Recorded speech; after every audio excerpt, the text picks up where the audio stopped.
Salut, eu sunt Radu și bine v-am regăsit la un nou episod de GTA 5. Astăzi vreau să fac ceva cu totul și cu totul special. Vreau să mă arunc cu parașuta de pe o clădire foarte înaltă. Dacă vreți să vedeți ce s-a întâmplat, vizionați mai departe.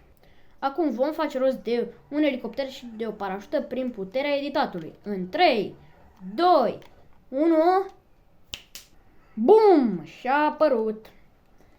Ok, acum intrăm în elicopter și vreau să mergem spre clădirea aceea din mijloc.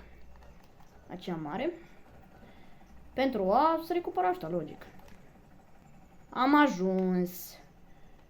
Ok. Am ajuns aici pe această clădire deasupra. Suntem la o înălțime foarte mare. Și pare că suntem destul de sus. Ok. Sta!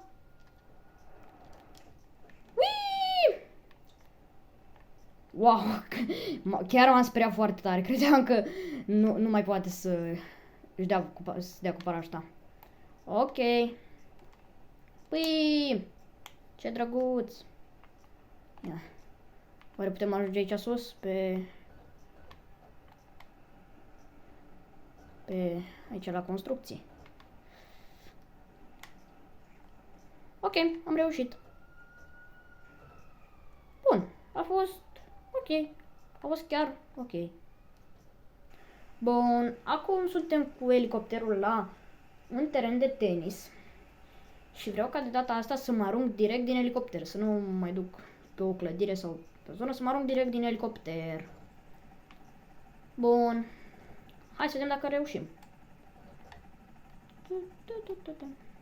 Ok. Hai să vedem dacă reușim să ne ridicăm mai sus. Ok. Ridicatul de sus e bine. În 5, 4, 3, 2, 1. Cade! Ok. Bun. Ce parașută faină. Bun.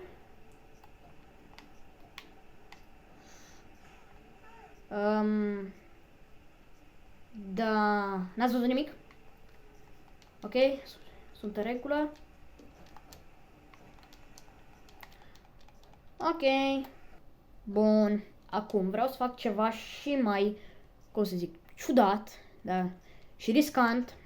Vreau să încerc să mă arunc din elicopter în apă, fără parașută. Sper că o să rezist. Nu știu exact, dar sper să rezist. Bun. 2, 3 și...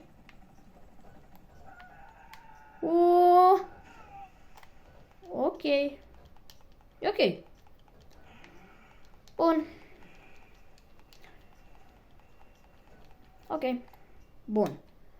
Cred că a rezistat caracterul din cauza că a fost la o înălțime mai mică. Acum hai să încercăm să sărim tot fără parașută, tot din elicopter, la o înălțime mai mare.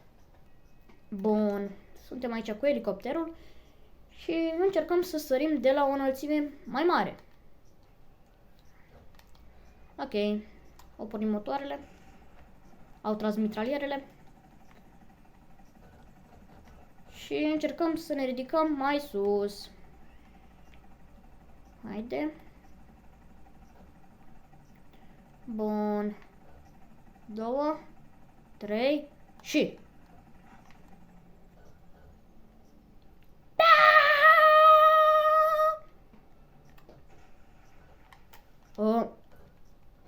What?